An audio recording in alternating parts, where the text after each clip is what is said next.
Welcome to the Wheelbarrow Profits Podcast, where you get multifamily investing made real. Learn from top players in the real estate investment world as they share their secrets with you and discover proven strategies on apartment investing that actually work.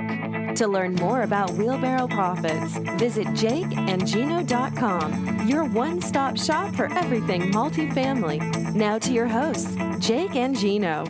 Hello, everybody. This is Jake Stenziano, host of Wheelbarrow Profits Podcast, here with my co-host, the multifamily mentor, the coach, the chef, the father of six, the best-selling author, the G-Daddy, Gino Barbaro. Gino, how's it going?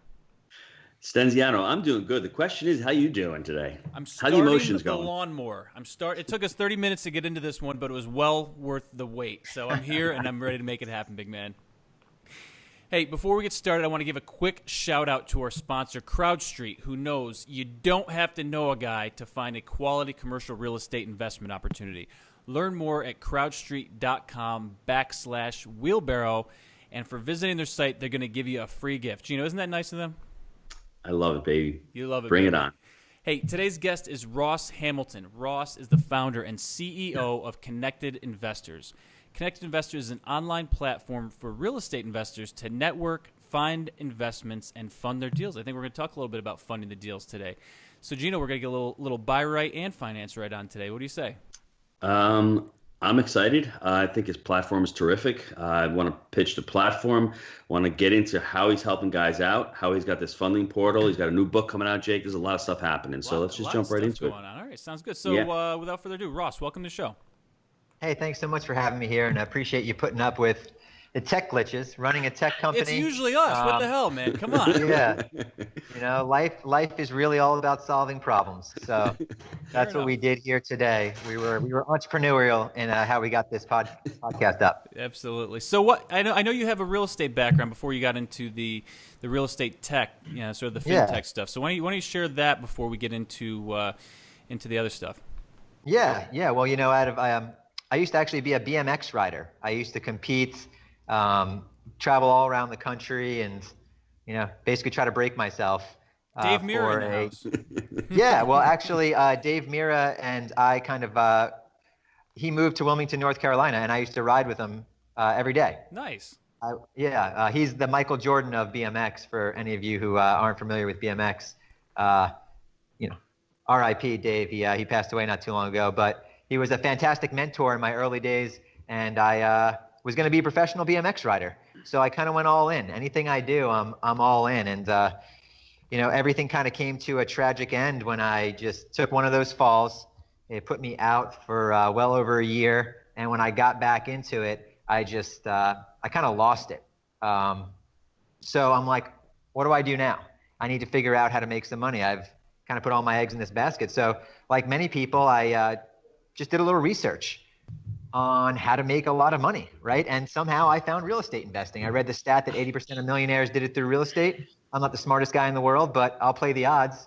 So I just kind of jumped into real estate at 18 years old. By 19, I had bought my first property. Kind of like in my BMX days when I found Dave Mira to ride with. I found some mentors to work with, and we flipped over 100 properties together. And then I started my own real estate investment company, and kind of the rest is history.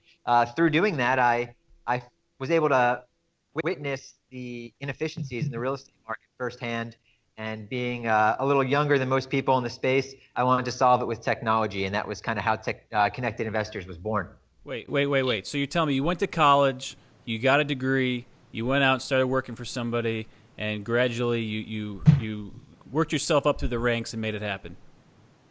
Absolutely not. That's I know a lot of people who have taken that route, but I'm a hands-on guy, and that's why I really liked real estate investing. It was something I could go out and do today. I could do something today that was going to help get me closer to that deal, and it didn't matter if I was if I was a college graduate, if I was a hustler, I can get things done. So being young, I just spent all my time. My friends were flipping burgers, and I was flipping houses. Nice. And it was a fantastic learning experience. Let me ask you a question. What did you lose? That's what I want to know. You said you lost something. Can you explain what you lost? Was it the passion? Was it? Gino? Yeah. I think at that point, I was about 17, 18 years old. I had been kind of rising up through the ranks in the BMX world, which even after you get to the top of the top, there's really not much going on there as far as finances go. So I guess I lost my blindness to being a kid, right? I was a kid riding with some superstars, hanging out every day. And after I broke my leg, I had some time to really think about the next phase of my life, and also the kind of what I had sacrificed for BMX thus far. So it was kind of a wake-up call, not a slap in the face, but twist your leg so far it tears every ligament and tendon in your ankle and breaks your leg, and you're in a cast for a few years type wake-up call. So I just kind of said, hey, man, I got to figure out a side hustle. While I'm riding BMX, I need a way to make money on the side, and I want to make a lot of it. And real estate seemed passive enough. It seemed like something that if you got going, it would just pay you forever. So I just, ready, fire, aim, just kind of jumped in and accidentally started buying real estate. What do you think would have happened if you hadn't broken your leg and continued to do BMX? That's a great question.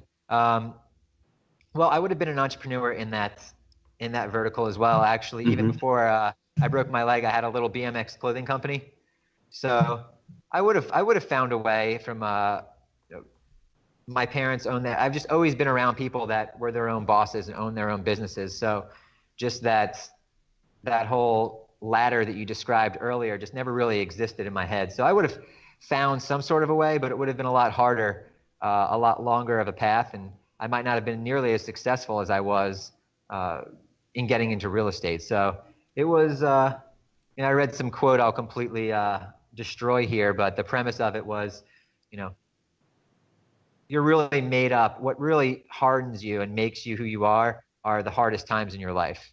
And going from, having this path to being a BMX rider to losing my fearlessness and ignorance made me have to take kind of a sharp left turn. And it was really tough at that time, but I'm really glad it happened when it happened. Ross, the question why I answered that was, it seems as if BMX was your passion, right? And everyone is always telling us to follow our passion and all. Was real estate a passion of yours, or was it something you just had to do? And it seems like you excelled in the real estate space without having passion for it. Well, real estate there's so many different aspects of real estate, right?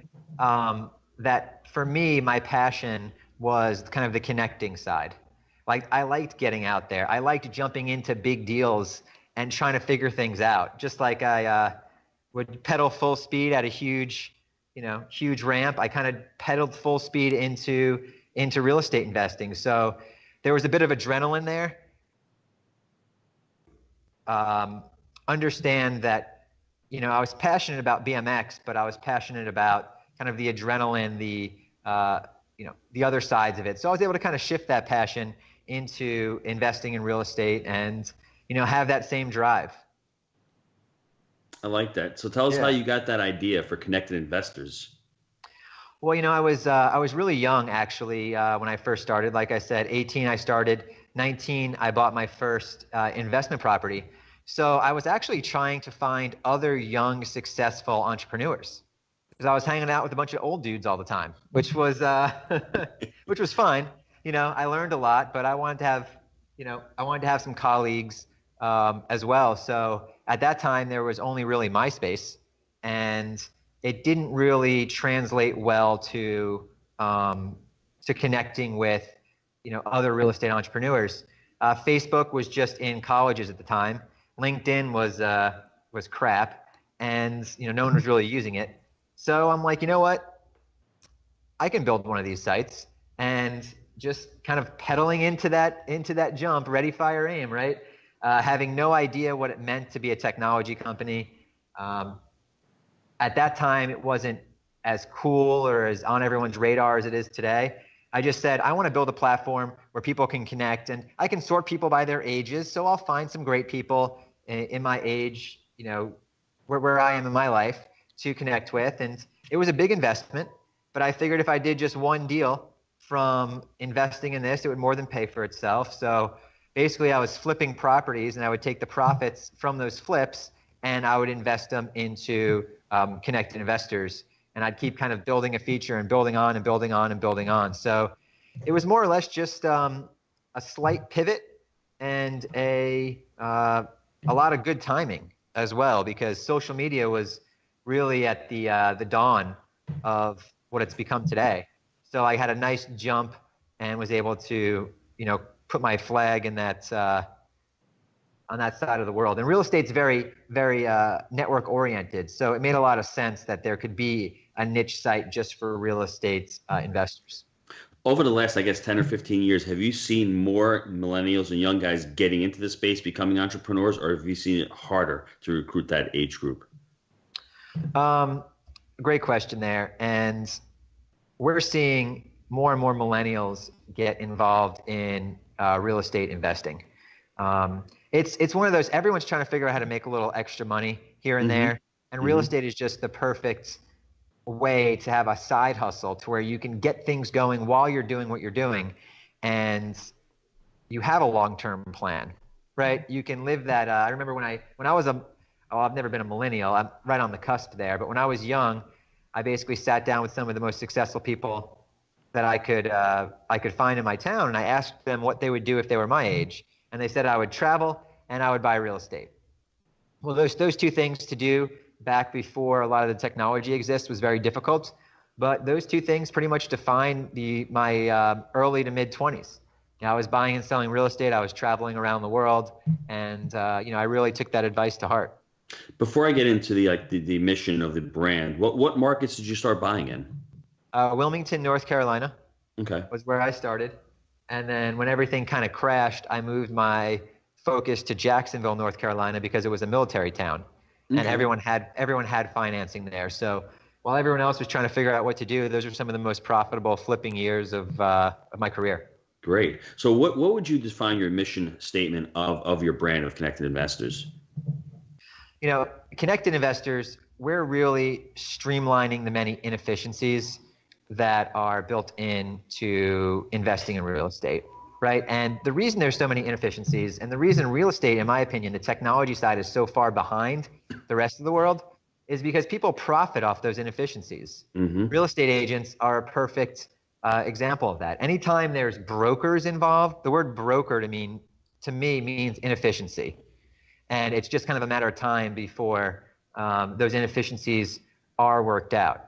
Now, from a retail standpoint, having a real estate agent help someone who is not very educated in the real estate process, I think there's a really important role there for real estate agents. But for the investment world, I think real estate agents are a horrible inefficiency, and we're looking at making them obsolete, both real estate agents and mortgage brokers.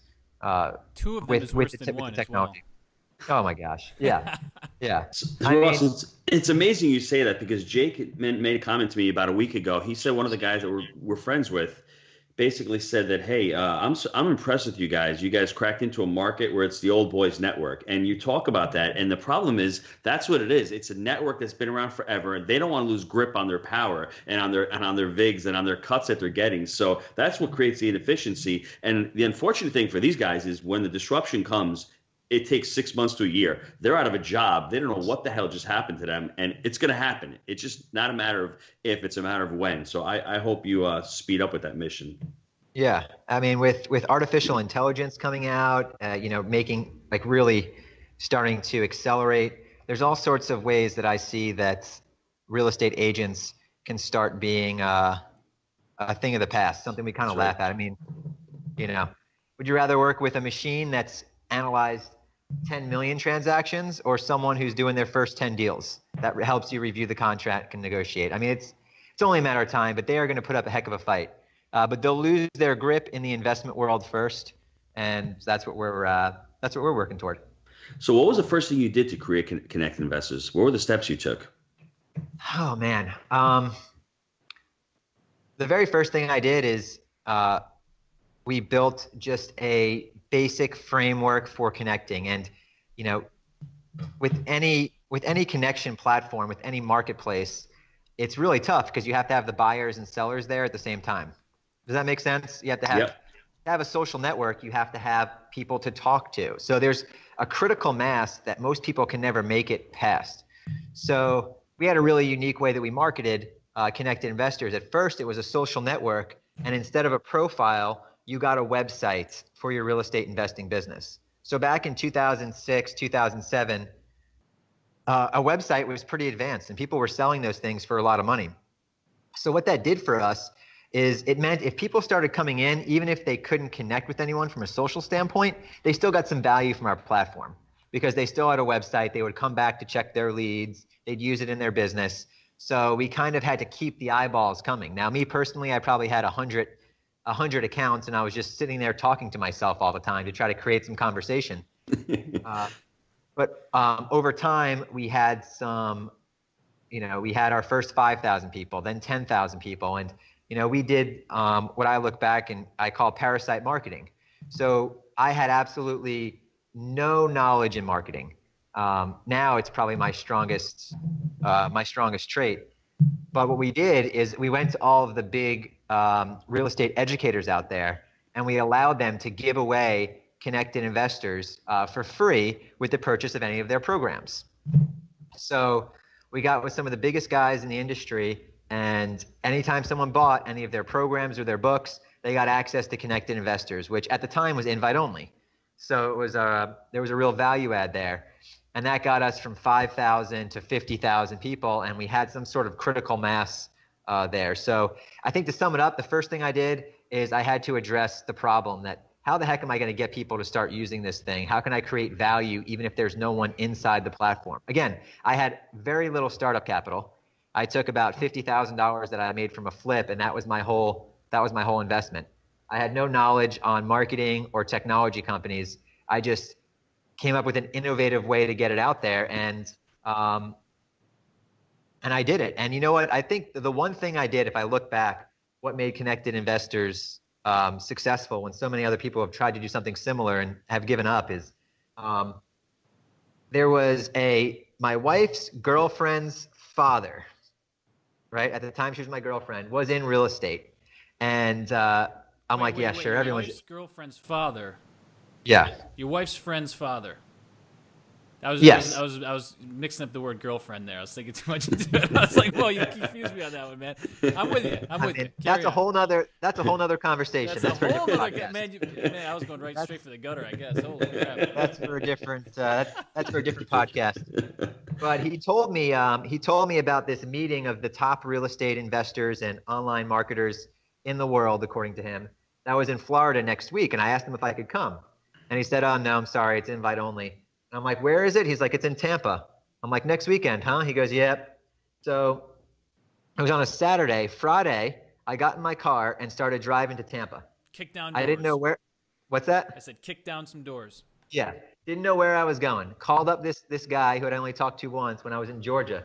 I said his name was Paul. I said, "Paul, I'm in Georgia. I'm coming to the meeting. Where do I go?" He's like, "You can't come." I'm like, "I'm coming, man. I'm already there." I love it. He's like, "Oh, man, fine." So he gave me the address, and I showed up, and that's where I met a lot of my early mentors and people that advertised my platform for me.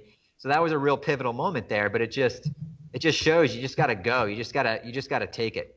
But that was really the make or break moment right there. Had I not met those people, we would have never been able to get Connected Investors off the ground. So how else did you start expanding the brand? I love that idea of networking and I guess JVing or affiliating with other guys. What else did you do to expand the brand? We built in all of the viral aspects that networks have. There was a lot of education. So once we started having an audience, I was never a guru. I don't sell products from stage. It's just not the model I'm going after. But I had this audience that wanted more information, and they looked up to me. So I started to create educational products within our platform and software within our platform that allowed me to sell, to make some money off the platform other than just doing deals with people, which was really, really important for the brand. So I started to expand. We created a pro account, kind of like LinkedIn had, and we started getting, hundreds of people paying us, $97 a month. And that starts to really add up to something. And now I was able to reinvest those those profits back into the platform. But what I did when we first started is I would actually call every single member that signed up and just, again, bootstrapping it. Just like I used to knock on doors as a real estate investor. And so I called everyone and just got a lot of feedback and just kept building things into the platform that people wanted. So we, at this point we were self-sufficient. We had money coming in. I started hiring some people. Customer support started kind of picking up, and we started expanding from just a social network to a marketplace. Yeah, that's what I was going to say. We've been talking about it a lot, but I still don't have my head wrapped around exactly what it is. You want to kind of dive into exactly what the platform is? Yeah, exactly. Yeah. So Connected Investors is a social network and a marketplace. So as a real estate investor, you can sign up for free. You can connect with people, friend requests, join groups, a lot of the same other social networks, with the exception of your location plays a big role. So if you sign up and you're in Wilmington, North Carolina, you're kind of automatically connected with everyone in your local market, right? To where you can start jumping into discussions and seeing the properties. So it's kind of like a virtual RIA group in that on that side of the house. And then you also have a marketplace of investment properties where you can upload properties, you can find properties to purchase.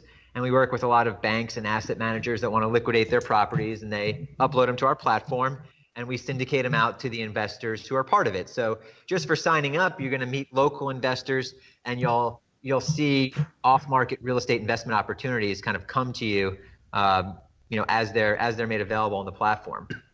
Cool. What setbacks had you encountered during this journey? Because everything is great and all, everything's rosy, but I mean, there's a lot of bumps in the road. Give me some of those setbacks. Yeah, I mean, literally, guys, there have been a lot of setbacks. In 2010, like I said, it was ready, fire, aim. The web team I hired was not the right web team. I had no way to audit them.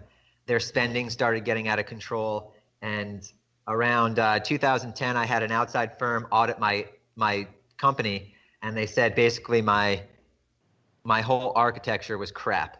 It was like a 90-year-old woman on respirators, and it was just, I mean, literally, I had spent over $1 million at that point building out the platform, and I had to throw it away. That was a huge setback. So my whole platform was breaking. Everyone who was signing up was leaving us very, very rapidly. Our expenses had been rising as our expense was going down. It was a really, really tough time.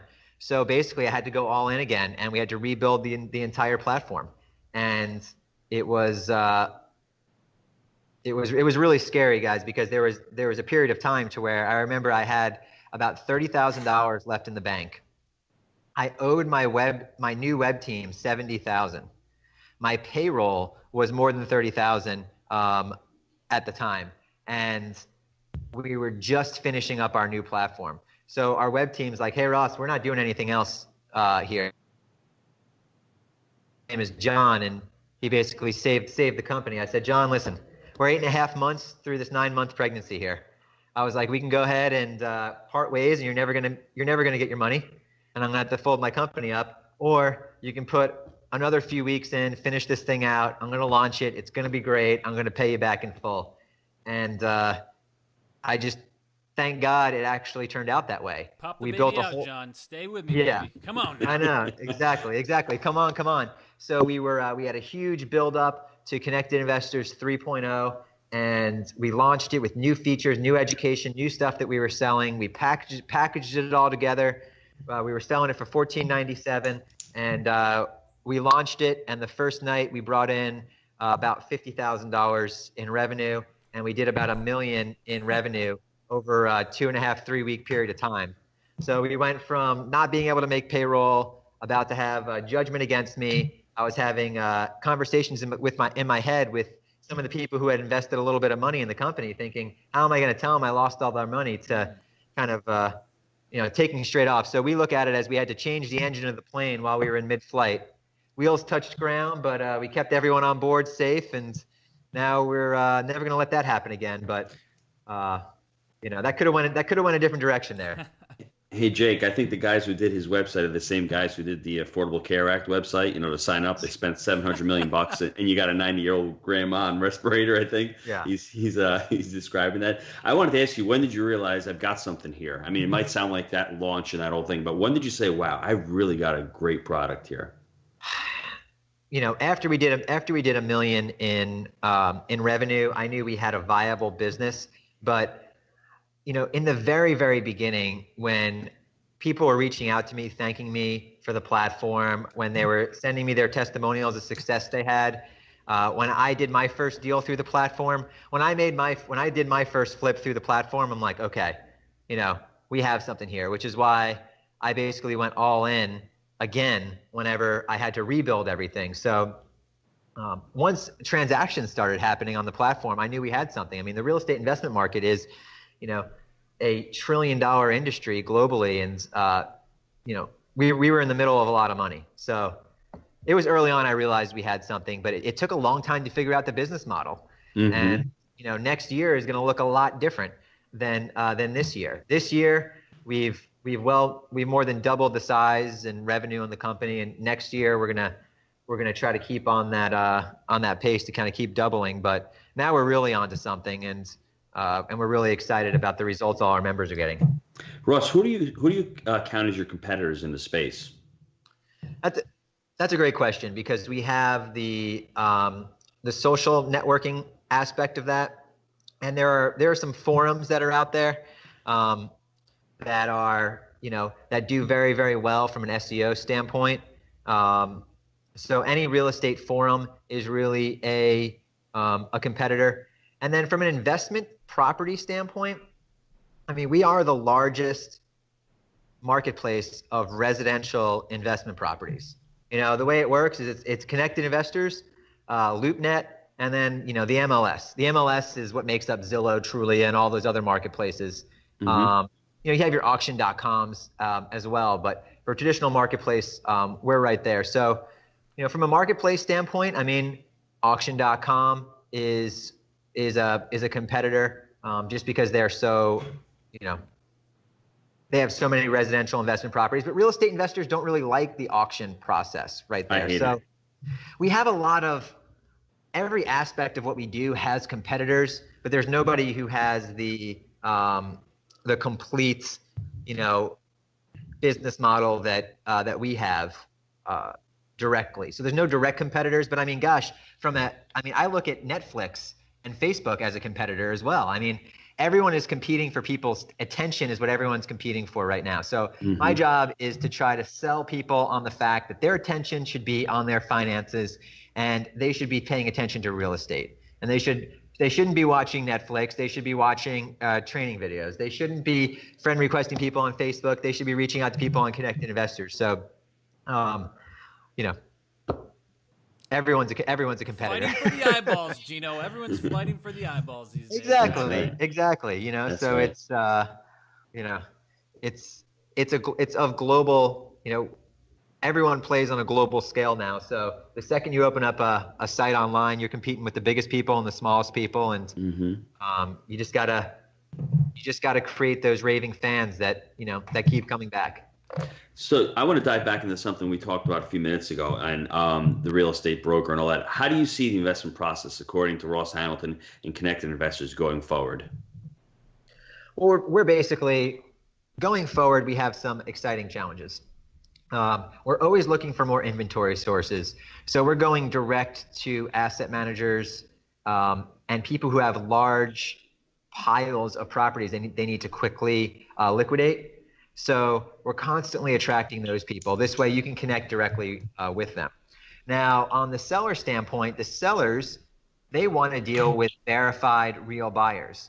So everything we're doing in 2018 is all really about verification, because it's not really about knowing hundreds of thousands of people. If you know 100 people that are good quality connections that can do what they say they're going to do, that's the type of people that you want to really spend time on. So we're verifying sellers, we're verifying buyers, and we're making that connection easy for them to to kind of cut through the clutter, to get around real estate agents, to not have to pay commissions, and fluid business model. How do you keep up with the technology? I mean, it's changing monthly, quarterly. I mean, what do you do to keep up with the technology? Well, I mean, number one, your perspective is super important because technology is a sandcastle, right? It's not something you build and you're done. So, I mean, to keep up, it's just we're constantly developing. We're constantly rolling out new features. We have a lot of different types of people. We've hired a lot of millennials on our team just to make sure that we don't get stale. Real estate investing, real estate and finance has been so stale for so long. It's given companies like Connected Investors an opportunity to go in there and make it fast, fluid, and what people expect. So keeping up with technology, we're hiring a lot of young, savvy, entrepreneurial-minded individuals, and we just keep making the site better. Like Connected Investors does very, very well financially, but I reinvest as much as possible into the company because I'm so excited about that next feature, making it better, faster, easier for real estate investors to transact. So I think you have to be passionate about it, and our team is very, very passionate, and you have to be willing to continually make the investments. And that's what we do. Like that. This is one of Jake's favorite questions. He always talk about team building. How have you built your teams, and what advice do you have for that team building? That's a great question because it really doesn't matter what you're selling or what you're doing. It's really all about your team. And when I see people get stuck, it's typically because of their lack of building a team or having a team. Your job as a CEO is not to build a business. It's to build the team. The team builds the business. That's a quote from Thomas Watson, the founder of IBM, who at the time was the Steve Jobs. They were very innovative in their culture and everything they did at IBM in the early days. So I make sure that a good amount of my every week is spent toward team building. I'm constantly interviewing people, even when we're not hiring. The people that we do hire, I'm making sure that when you find a rock star, they typically know other rock stars. So I'm having the people that we interview and that we hire recommend other people. I mean, hiring is a huge part of next year. So the long short of it is we have really, really fantastic compensation plans for our team. You want to make sure that everyone's rowing in the same direction. Step number one, make sure everyone has the same goals. Our team meetings, we look at the finances down to the cent every single time. Everyone's bonuses are tied to top line revenue. It's just having a compensation structure that makes your employees feel more like entrepreneurs and allows them to build a business within your business is really, really important because I can't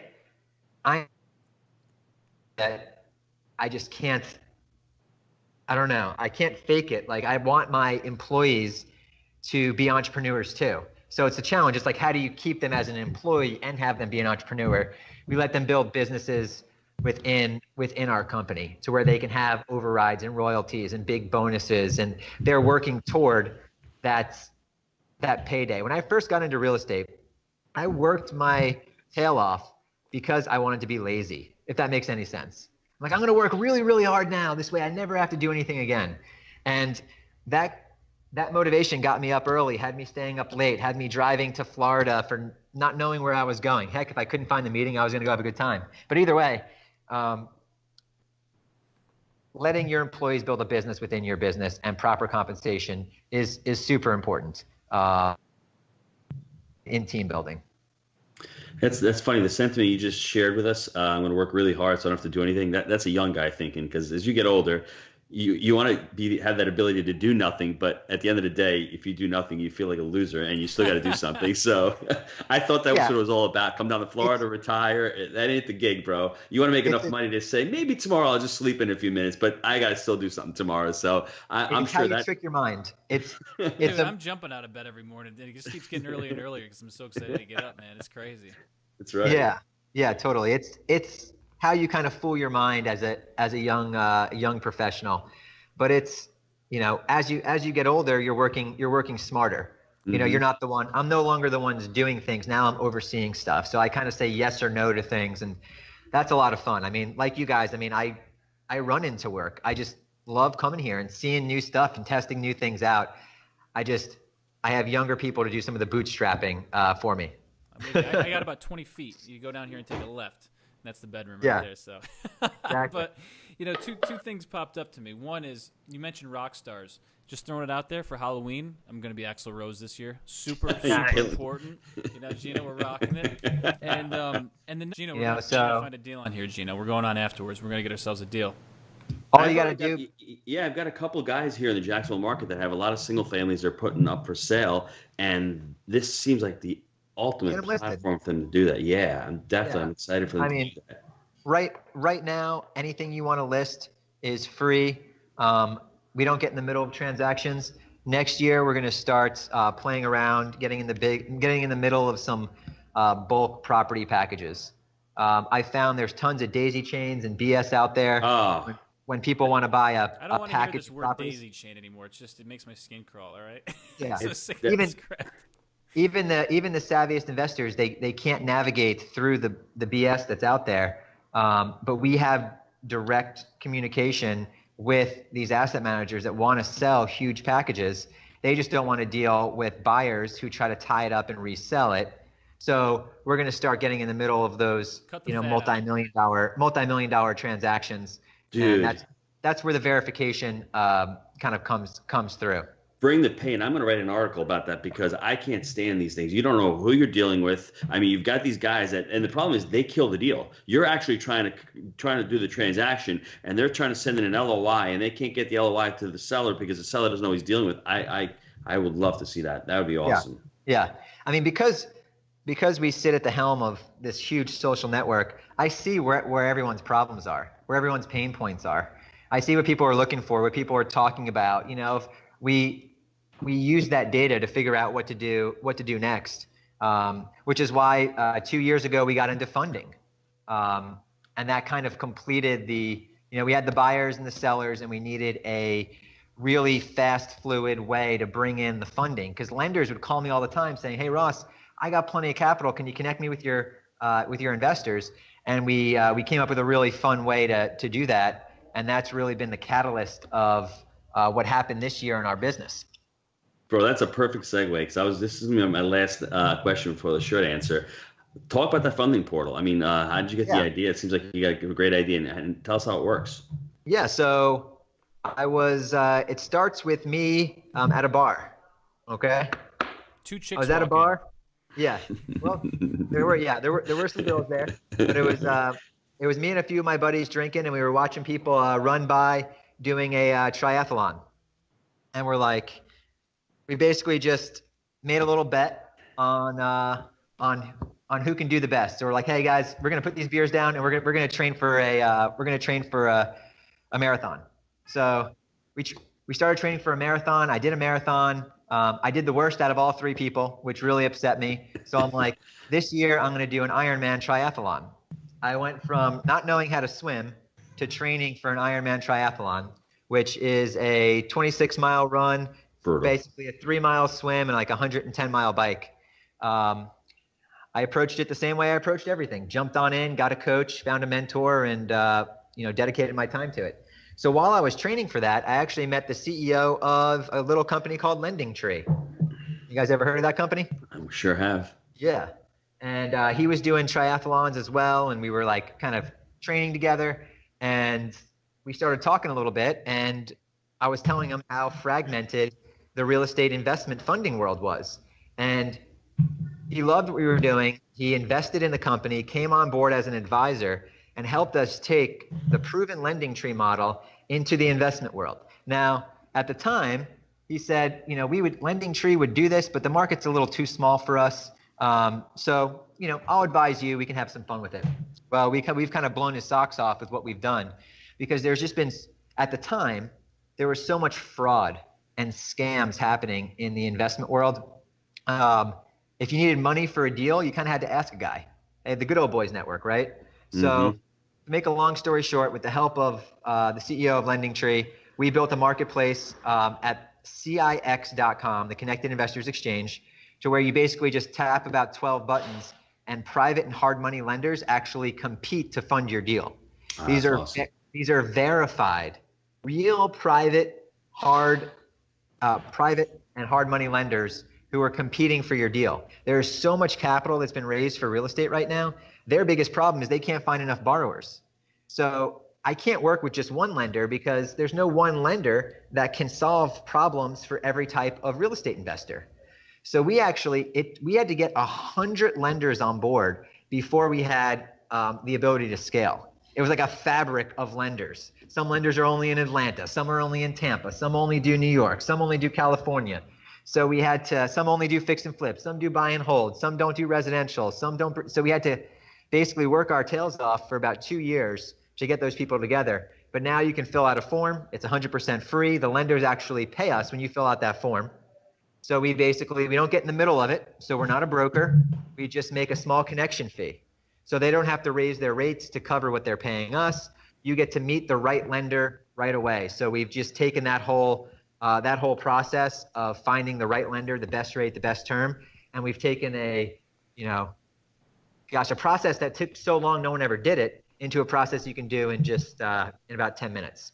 That's great. Very, very cool. I like that. So, hey, let's take a quick break before we get to short answers section. Give a quick shout out to CrowdStreet, who believes that investors of all sizes should have access to quality commercial real estate investment opportunities. The CrowdStreet marketplace features vetted commercial real estate investment offerings from over 100 sponsors from across the U.S.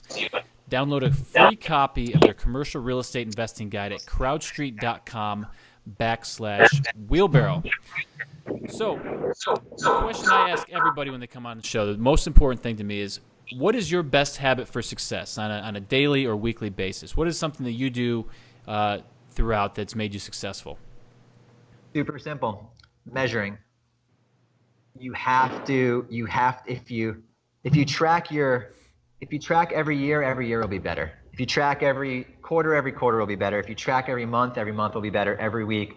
Once we really set up our KPIs, our key performance indicators, and we looked at them every week, it made us very, very aware on where opportunity was and where we were having challenges, and also accountability. So like I said in our staff meetings, I'm not above anyone else. I mean, I have my goals. If I don't hit my goals, my staff sees it. So how could I expect them to overperform if I'm underperforming? So having clearly defined goals that we measure and having accountability is so important. People set goals, but there's no real accountability. There's nothing more important than social accountability. When I was training for the Ironman, I told everyone I knew I was doing it. And guess what would have happened if I didn't do it? I would have had to explain to every single person why I didn't do it, why I didn't finish. And I'm a little too vain for that. So tracking, measuring, accountability is so important for success. And Jake, that's why coaching is a great space, because you have somebody out there, even if he's not telling you what to do, you've got to go back to him a week or 2 weeks later and say, well, I didn't get that thing done. You're not doing that with a coach. You're going to actually get it done for the coach. You'll do more for the coach than you will for yourself, which is crazy, but that's why people hire coaches. To me, what it all comes down to is that I've never grown my hair out long. And then I started watching Game of Thrones, and I told Gino a few weeks ago, I'm growing Jon Snow hair. It's coming, and he's holding me accountable. So, guys, it might be a joke, but it's the only way that it's going to happen. That's all I'm saying. Exactly. So, what has been your biggest mistake in business since you got started? Oh, man. Biggest mistake. Well, I think the little story about my web team, I was that was a roller coaster, man. That was crazy. That was a great story. That was probably the biggest mistake when I first started. That was a mistake, though. You got through it, you learned from it, and now the company's, it's one of those. I guess it was a mistake, but it was one of those ones that you learned from, right? Yeah, there's some like specific things I wish I would have done a little bit different in building the platform. When we first launched, we were invite only, so we had a closed platform, meaning that Google didn't really read anything that was going on. So we've had kind of an uphill battle getting to where we want to be from a search engine standpoint. And I don't know, man. Just every time I make a hire, You know, all right. And I'm talking this out with you guys here. So obviously I'm not up late at night stewing over this, but I've been a bottleneck for my own company for a while. A lot of times when someone starts and they bootstrap, their initial key talent becomes actually a weakness in the company. Like I'm really good at the company from scaling, you're saying. Exactly, because, you know, so it's because they're relying upon you, and it's like, how do you? Yeah, I got it. It's like no one else can do it as good as I can. Yeah, it's, you know, it's just taking your hand off the steering wheel is really, really, really important. So then, Ross, you would say that you'd be more the visionary type, and you need to have somebody as the integrator. So it was hard for you to let go of that integrator role and hire somebody or put somebody in that space. Is that correct? Yeah, well, you know, anyone who was able to market and drive traffic and sales at a really high level, like I was doing, if they're good at it, they got their own company, right? Or they're massively expensive. So I had the notion in my head that I had to hire a rock star, someone who had proven their ability. And at the time, I couldn't afford it. I waited too long to kind of start training an apprentice. So anyway, we hear that time and time again on the show, though. I mean, I think that's been a constant. I think it's a constant for a lot of entrepreneurs, though. It's when is that time, and then finally letting go, and then it's like, oh wow, it actually does work, you know. And then sometimes it doesn't, and then you fail. You hire the wrong person, but then you eventually get the right person, and then you're like, hey, okay, I got it. If I was venture backed, you know, and I started this with several $1 million, yeah, I would have hired a CMO. But you know, when you're taking your profits and reinvesting, you've got to really prioritize. Got it. Give us a book recommendation for the audience. All right. Well, I have a book coming out, but it depends on really where you guys are at. So actually, just the other day on Facebook, someone asked me this exact same question, and Think and Grow Rich is by far the #1 book that everyone needs to read. Think and Grow Rich. It's what all these other books are based on. I swear, I say that all the time. It's like I feel like every business book since that has taken pieces from it, right? Yes, and you can just listen to Napoleon Hill. You know, you can listen to it. I strongly advocate it. But Think and Grow Rich teaches you how to basically become obsessed in the right way. You know, how to go all in, right? And that's, if you look back at everything I've said, it's like, this is what I'm doing. I'm kind of all or nothing. It teaches you how to make your mind very, very strong, but that can be really dangerous. And then there's a book called The Power of Now. Have you heard of that? Have not heard of that one. Never heard of Power of Now it's a slightly spiritual book, but it teaches you that your mind is actually a possessive force and that you are not your mind. So it's really important, I think, to have a good balance on how to train your mind to be stronger. But then if your mind's really strong, it can overtake everything, and you lose that balanced work life. That's really important, and you're never happy, right? Because you're always trying to get to the next thing. Like Think and Grow Rich will have you constantly moving, trying to get to that next thing, never being happy with where you are. The Power of Now kind of teaches you how to balance that out. So those are 2 books that I read every year, and you know, anyway. That's kind of where I'm at. If you're looking for something specific, action-based for real estate, I just got a book professionally published. I've self-published a few. For anyone who's in their 20s, the first book I published was Real Estate Investing in Your 20s, and then that was self-published. I just got one professionally published, The Inside Guide to Funding Real Estate Investments. That's on Amazon. Both of them are on Amazon, so you can just look up Ross Hamilton, Real Estate, Amazon, and you'll see my books.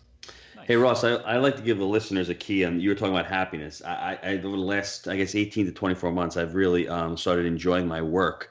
I think the key to happiness, honestly, for me, is just trying to work with people you really like. I love working with Jake. I think he's an awesome partner. I moved down here. I love you too, Jon Snow. But no, but seriously, I mean, and I've come down here to Florida the last 6 months. I've met some great guys, And it does come back to the Think and Grow Rich, Napoleon Hill. It's the mastermind. And I really think anybody out there, if they hate where they are, they're stuck or whatever, look around and see who you're surrounding yourself with, whether it's employees, whether it's, even family members. It's time to shed the people you don't like and try to find people you do like. Go to meetups, go to Connected Investors, try to find people who you're going to like to do business with. And I guarantee you, if you like doing business with them, guess what? They're going to like doing business with you. And that lends to the happiness. And the happier you are, your mind is happier, the more you're going to do business and the more money you're going to make. Chris Voss said, the more you smile, the smarter you are, right? That's right. And that's what it comes down to. So, I mean, Connect Invest is a great platform from what I'm hearing to network with other guys, like-minded individuals, and get out there and start doing business. Yeah, that was Daddy bringing the pain. Well said. Yeah, exactly. Woo! It took me a few years to figure that out. You know what I mean? That youth is wasted on the young. You know what I'm saying? Like when you're younger, you have a different disposition. It's all about making money and all. But as you get older, the money's important. But dude, I want to get up in the morning and work with people I want to work with. I'm sick of working with people that I hated working with. It just drags you. More, man. Get it going. Rev that engine up, baby. Yeah. So, I don't even know what we're talking about right now. I'm just having fun. Neither do I, bro. So, okay, I got one more for you, Ross. How you mentioned the books and get them on Amazon. What's a way for people to get a hold of you if someone if there's a networking opportunity or they want to work with the company or and let's connectedinvestors.com, is that correct? Or yeah. I mean, you can go to connectedinvestors.com and right there you can click a funding button and you can apply for funding, sign up to the network. You can see properties. I mean, we do so much for free. For you guys, it's just absolutely ridiculous that people aren't a member of it. And again, even for you guys, when you log in, just follow the locations you want properties in, and you'll get a weekly update with the new investors to connect with and investment properties. And whenever you need funding, we're right here for you. I'm signing up today, Gino. I'm going to get on there. I'm going to find myself a nice 150 unit mom and pop apartment complex in Knoxville. Got a couple of guys that I have to recommend this to for sure. So. Ross, anything else for us? Thank you so much for having me on the show, guys. This has been an absolute blast, and I look forward to meeting some of your subscribers. Awesome. Thanks, Ross. Thanks for taking the time out. I appreciate it. And you know what? Good luck on the company. I mean, great things to come. I hope you disrupt the crap out of the broker market. I hope you create that investment process that you're talking about because someone's going to do it, and if you do it, you're going to make a boatload of money, bro. I'm all in, man. We're investing millions of dollars into it, so it's something's gonna happen. Straight up or straight down, right? That's right. Thanks, guys. Thanks again. Have a good day, guys.